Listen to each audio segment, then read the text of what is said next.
During my research for this video, I came across a remarkable piece which indicated that a Russian submarine had been on the run in the Manchester Ship Canal. Bear with me while I summarise it for you.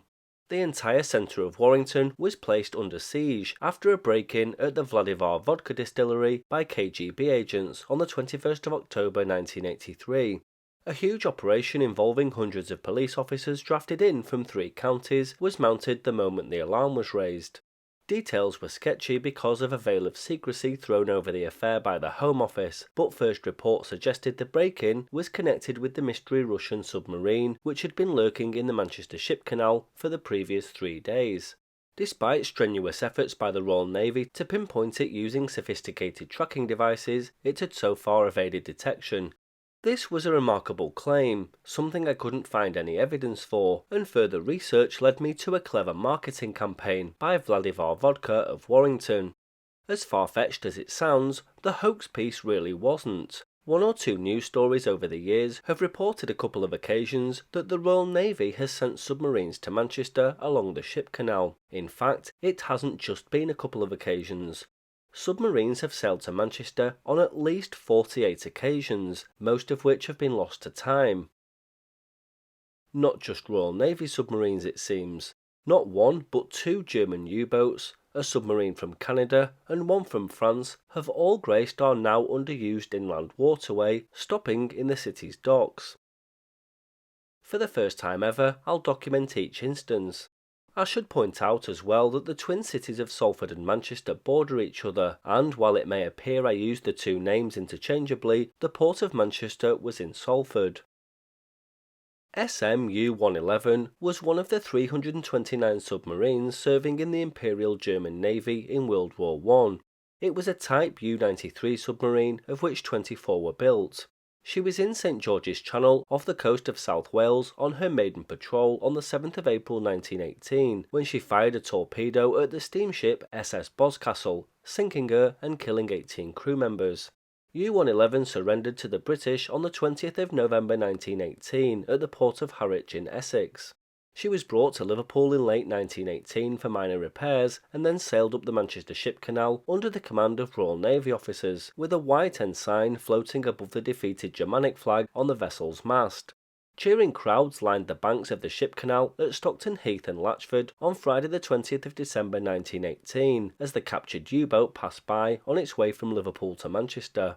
The vessel travelled faster than advertised, so many people turned up at Western Point and the transporter bridge only to find it had passed 30 minutes before.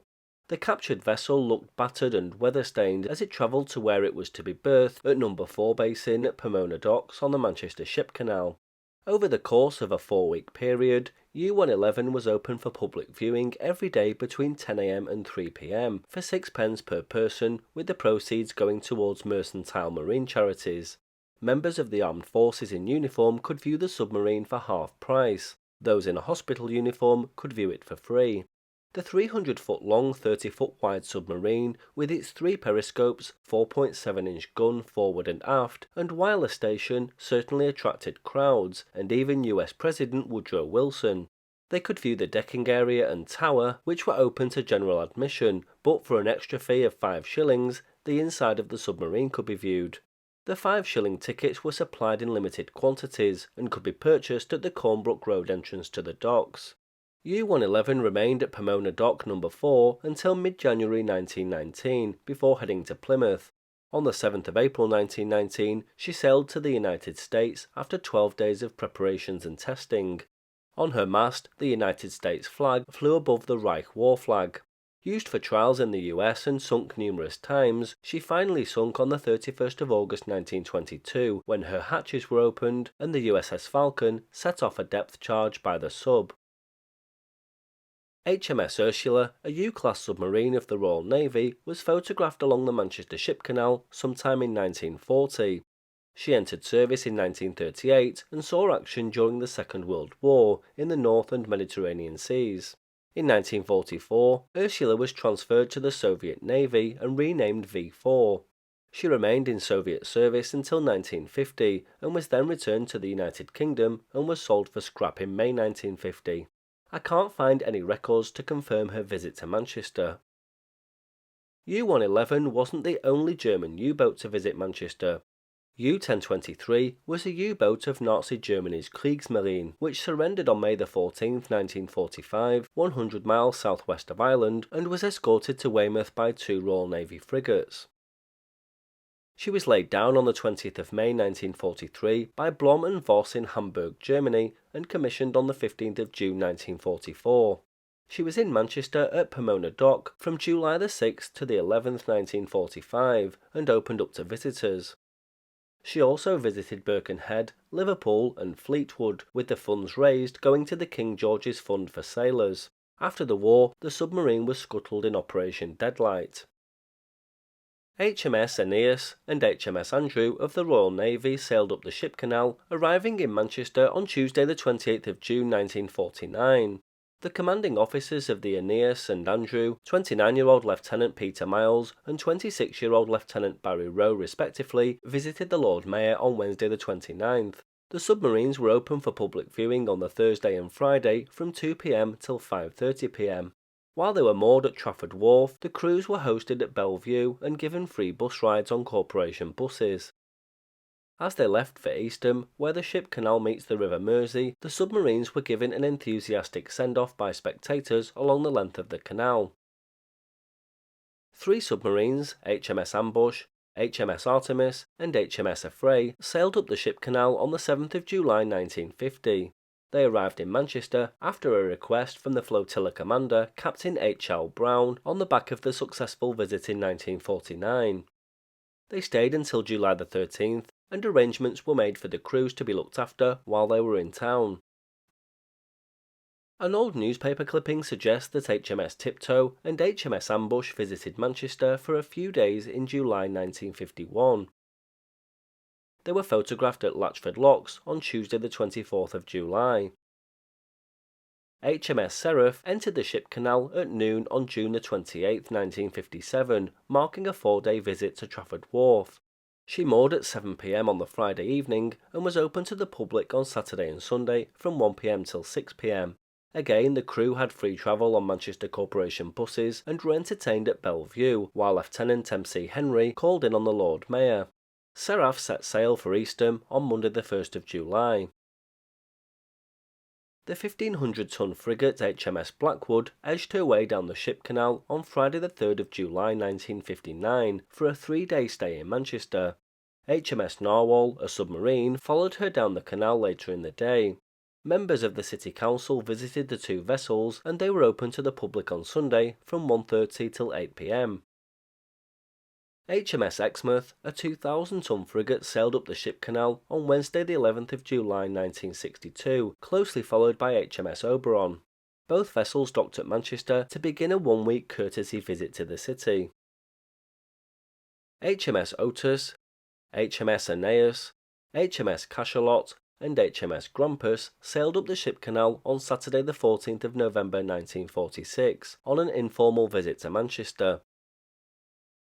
This newspaper clipping reports that HMS Aurochs visited Manchester in 1964, although I couldn't find any other record of this. She was an Amphion-class submarine of the Royal Navy built by Vickers Armstrong and launched on the 28th of July 1945.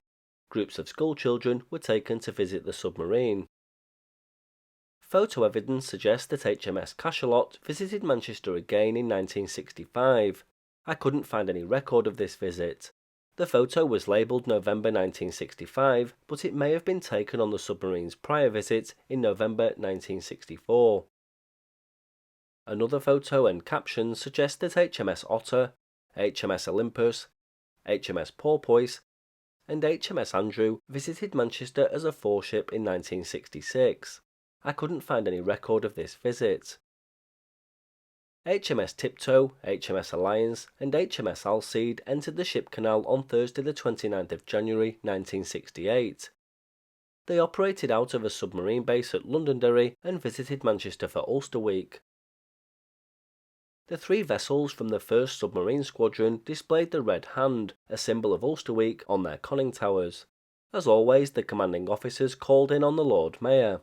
During the weekend, the submarines were open to the public and organised parties, and on Monday the 4th of March, the opening day of Ulster Week, they were visited by the Prime Minister of Northern Ireland and Mrs O'Neill.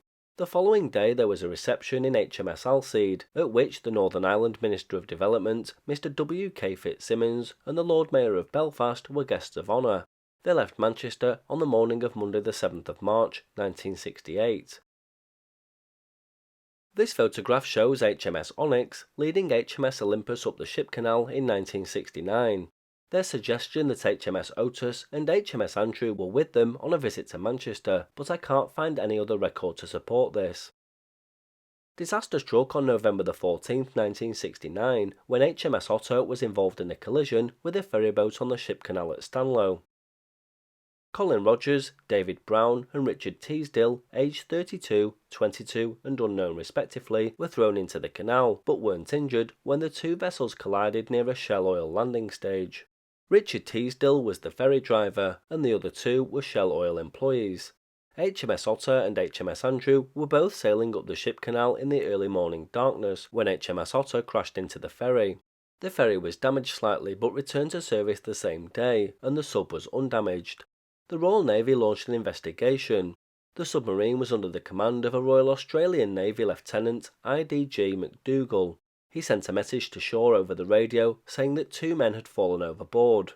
"We were doing little more than walking pace when this little boat suddenly appeared across my bow," he explained. "I ordered full astern, up periscope, fired a flare, and sounded our whistle. Two men jumped into the water. It was a sort of abandoned ship. The slight collision was totally unavoidable. One can't stop 2,000 tons of submarine just like that," he said. 4 submarines headed up the Ship Canal on Friday the 13th of November 1970 for a 4-day stay at Trafford Wharf. As usual, the submarines were open to visitors, including hundreds of local school children, who were allowed to look through the periscope and fire imaginary torpedoes at cargo ships moored in the docks. HMS Oracle, HMS Opossum, HMS Acheron, and HMS Artemis were open to the public on Saturday and Sunday the 14th and 15th from 2 p.m. until 6 p.m. The demand for viewings was so great that the Lieutenant Commander Hugh Peltor, commander of HMS Acheron, decided to bring the 4 subs to Manchester. They gathered in Liverpool Bay on Thursday the 12th of November after separate exercises and sailed up the Ship Canal together. 4 submarines returned the following year when civic dignitaries and an excited public waited at Latchford Locks in Warrington for the arrival of HMS Opossum, HMS Porpoise, HMS Auriga, and HMS Otis. They arrived on Thursday the 28th of October 1971 for the start of a 5-day stay in Manchester. The group boarded HMS Opossum at Latchford before the subs sailed the remainder of the Ship Canal to Trafford Wharf. They were open to the public from 2 p.m. until 6 p.m. on the Saturday and Sunday. A full programme of official visits, receptions, sports events and industrial tours were arranged for the crews, who entertained a party of 60 children in care on the Monday afternoon. The subs left on the Tuesday, taking 18 sea cadets from Manchester on a journey down the Ship Canal. HMS Opportune was due to enter the Ship Canal at Eastham on Thursday the 25th of July 1974 to take children with special needs down the full length of the canal. Operational requirements meant that Opportune was cancelled, but HMS Rockwall was drafted in at the last minute so as not to disappoint the children from the Royal Liverpool Children's Hospital. They enjoyed a voyage aboard the submarine from Trafford Wharf to Eastham Lock as it left Manchester after a 5-day stay on Tuesday the 30th of July 1974. HMS Otis returned to Eastham on Saturday the 23rd of June 1975 after a 5-day visit to Manchester. It appears she travelled alone. Scores of people lined the Ship Canal on Sunday the 27th of March 1977 to watch the French submarine Espadon pass through Latchford Locks on her way down the Ship Canal after a 3-day rest and recreation visit to Manchester. Espadon's commanding officer, Capitan de Corvette Penfantenio, and his crew of 5 officers and 60 ratings had a busy schedule which included formal receptions on board and shore, shopping experiences, a coach tour and a visit to a brewery. People near the Ship Canal rubbed their eyes in disbelief when a Canadian submarine slipped silently by on its way to Manchester on Thursday the 27th of October 1977. The crew paid visits to nearby factories and landmarks as part of a 4-day visit. HMCS Onondaga was open to the public on the Saturday and Sunday between 2 p.m. and 5 p.m. before setting sail back down the ship canal on the Monday. This photograph indicates that HMS Otis returned to Manchester in 1977, although I could find no record for this visit. HMS Oracle arrived in Manchester on Friday the 30th of June 1978 as part of a 6-day visit to the city. She berthed at number 7 dock in the port of Manchester with 6 officers and 62 ratings on board. She was open to the public between 2 p.m. and 5 p.m. on the Saturday and the Sunday. Lieutenant David Tall went on a round of visits to the Lord Lieutenant of Greater Manchester and the civic heads of Manchester, Salford, Trafford and the Greater Manchester Council. HMS Onslaught and HMS Olympus visited Manchester in February 1982 for a week-long stay. HMS Otis returned for the last time on December 19, 1983. School children were allowed to look through the periscope while it was docked at Manchester. These photographs suggest that HMS Orpheus visited Manchester on September 13, 1985. This appears to be the last time a submarine sailed up the Manchester Ship Canal, although I could find no record of this visit. In the 1970s, the docks were beginning to see a rapid decline, largely due to containerisation. The increasing size of freight-carrying ships meant that they could no longer navigate the Manchester Ship Canal, and this, combined with increased trading with Europe in the east, saw the use of Manchester docks decrease. In 1982, the remaining docks closed, and the area became derelict.